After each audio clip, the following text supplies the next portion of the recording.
Xingxian yang berusia 18 tahun menikahi Wei Wei yang baru berusia 6 tahun. Dengan disaksikan semua orang, keduanya menggelar upacara pernikahan. Wei Wei diam-diam melihat anting-anting Xingxian yang bergoyang. Dia tampaknya telah menemukan mainan baru. Karena masih muda, Wei Wei sama sekali tak mengerti arti pernikahan. Kertas merah yang ditempelkan di pintu dan di kaca menjadi penuh dengan ironi saat ini. Xingxian secara bertahap beradaptasi dengan kehidupan di sini. Wei Wei sangat patuh. Dia memperlakukan Xingxian seperti saudara perempuan. Xingxian sering mengajarkan Wei Wei untuk menjadi orang baik, menghormati orang dan berbakti kepada orang tua. Ibu mertua Xingxian sangat lembut dan tidak pernah kasar padanya. Keluarga itu rukun dengan sangat harmonis. Musim bertani tiba dan semua orang menjadi sangat sibuk karena kematian ayah mertuanya dan Wei Wei yang masih muda. Hanya ada 2 tenaga kerja tersisa, yakni Xingxian dan ibu mertua. Jadi sepanjang tahun ini, ibu mertua Xingxian meminta keponakannya untuk pulang ke rumah dan membantu bekerja.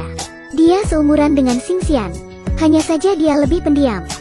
Ketika Xingxian membawakannya makanan, mereka hanya tinggal berdua saja. Meskipun mereka sangat sedikit berkomunikasi, tapi Xingxian mau tidak mau tertarik padanya. Dia selalu mengamati Kai Bing saat bekerja.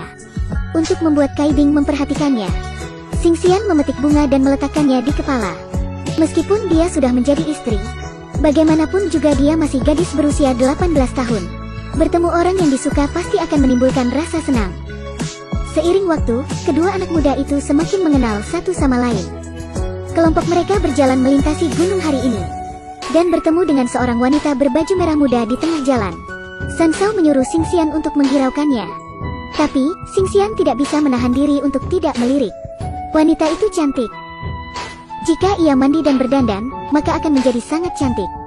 Tapi, kenapa semua orang menghindarinya? Setelah perjalanan panjang, San Shao memberitahu Xingxian bahwa wanita itu gila. Selain itu, dia juga seorang istri yang masih muda. Suaminya berusia kurang dari 10 tahun ketika mereka menikah. Kemudian wanita itu jatuh cinta dengan seorang pria di desa. Setelah insiden itu terungkap, dia hampir ditangkap oleh Sentan. Sejak saat itu, wanita itu menjadi gila. Menurut kebiasaan setempat, wanita yang tidak mematuhi peraturan akan dihukum oleh Sentan.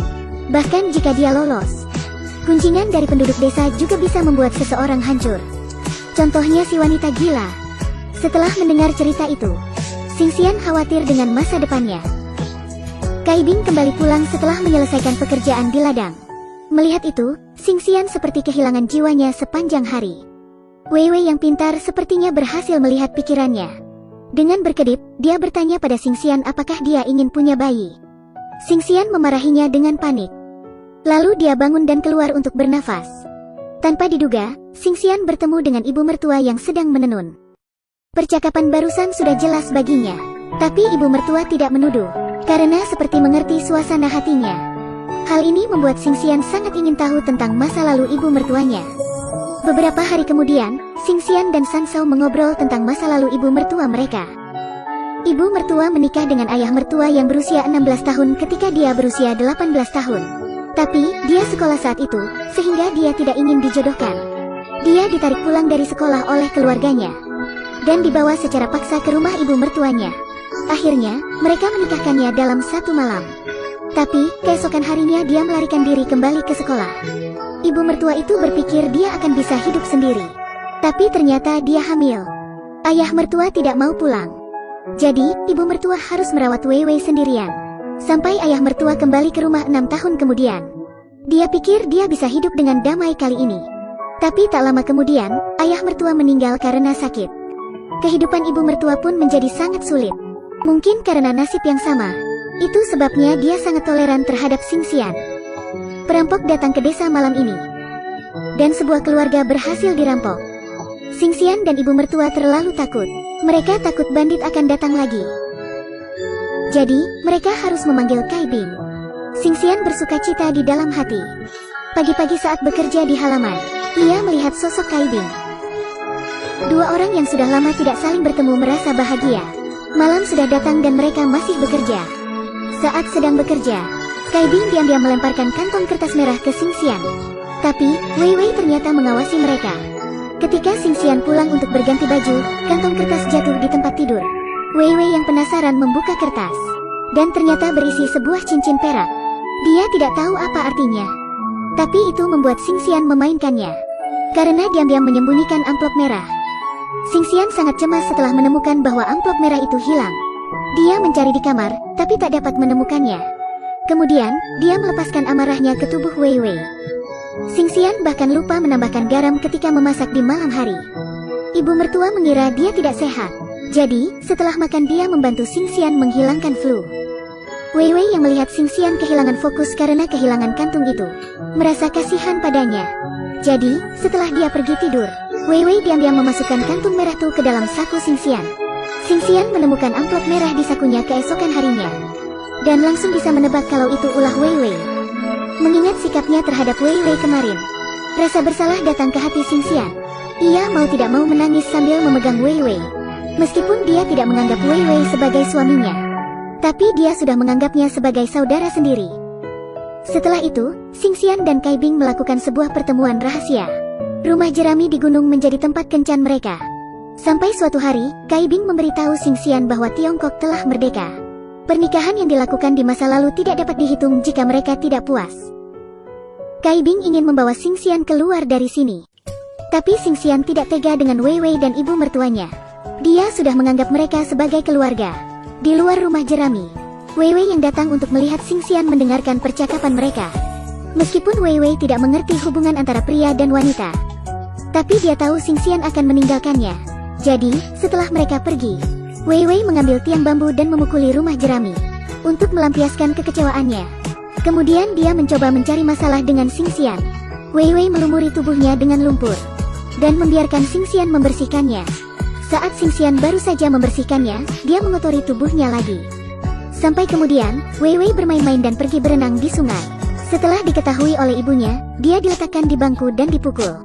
Wei Wei memanggil Xingxian sambil menangis. Xingxian juga menangis sedih dan memohon. Xingxian terus menghibur Wei Wei di malam hari. Tapi Wei Wei masih menangis. Akhirnya, Wei Wei melemparkan diri ke dalam pelukan Xingxian dan memintanya untuk tidak pergi. Xingxian akhirnya tahu bahwa Wei Wei mendengar percakapan mereka. Dia panik dan segera bertanya pada Wei Wei siapa saja yang telah dia beritahu. Wei Wei berkata bahwa dia hanya memberitahu San Shao. Meskipun San Shao juga seorang pengantin anak, tapi dia sudah menerima takdirnya. Tidak hanya itu, dia juga penuh dengan ide-ide jahat. Dia tidak baik-baik saja dan dia tidak ingin orang lain hidup dengan baik.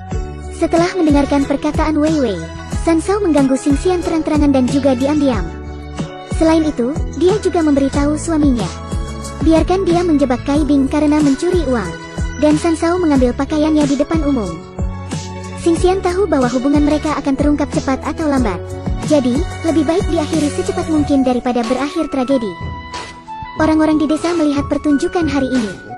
Xingxian meminta Kai Bing untuk bertemu di Gua Ili. Dia ingin menjelaskan pada Kai Bing bahwa mereka tidak akan bertemu lagi di masa depan. Tapi, ternyata San Shao membawa sekelompok pria untuk menangkap mereka. Kelompok itu mengelilingi gua. Karena Xingxian dan Kai Bing mengadakan pertemuan itu di sana. Bahkan jika Xingxian melompat ke Sungai Kuning, dia tak bisa mengelak. Kai Bing dipukuli sampai mati. Xingxian harus mengatakan bahwa dia menceraikan Wei Wei dan menikah dengan Kai Bing. Untungnya, Tiongkok telah merdeka, sehingga mereka tak bisa main hakim sendiri. Xingxian pun terhindar dari hukuman Sentan dan kemudian bercerai dengan lancar. Meskipun Wei Wei tidak ingin Xingxian pergi, Xingxian tetap menempelkan sidik jarinya di surat cerai. Xingxian memutuskan untuk pergi dari sana dan bersujud 3 kali di depan pintu. Meskipun ibu mertuanya tidak ingin Xingxian pergi, tapi dia memutuskan membiarkannya. Dia tahu bahwa San Shao sudah menunggu di tengah jalan untuk memarahi Xingxian. Jadi, Wei Wei bergegas mengingatkannya untuk menghindari San Shao, juga membawakannya barang. Xingxian sendiri menjejalkan gelang yang dikenakan. Wei Wei memanggil saudara perempuannya sambil berlari. Xingxian mengikuti suara itu dan mencarinya. Meskipun mereka bukan suami istri, ada hubungan keluarga di mana darah lebih kental dari air. Karena Xingxian berjanji untuk melihat Wei Wei lagi di masa depan, maka Wei Wei dengan enggan mengirim Xingxian pergi. Dari kejauhan, ibu mertua memperhatikan Xingxian pergi. Film ini bertempat di pegunungan Qianbei pada malam kemerdekaan. Pernikahan anak yang konyol hampir menghancurkan kehidupan para gadis muda. Tapi di era itu, mungkin Xingxian adalah wanita yang beruntung. Ibu mertuanya baik dan lembut. Suami kecilnya itu bahkan sangat pintar. Meskipun ibu mertuanya juga wanita yang dirugikan oleh pernikahan anak, tapi dia tidak memaksa Xingxian untuk menjadi sepertinya. 3 perempuan di dalam film merupakan wanita yang menderita, tapi mereka bisa diberi gelar wanita yang baik. Yang dikhawatirkan hanya ibu mertua. Dia ditinggal setelah menikah, dan orang lain menarik anak itu ke atas.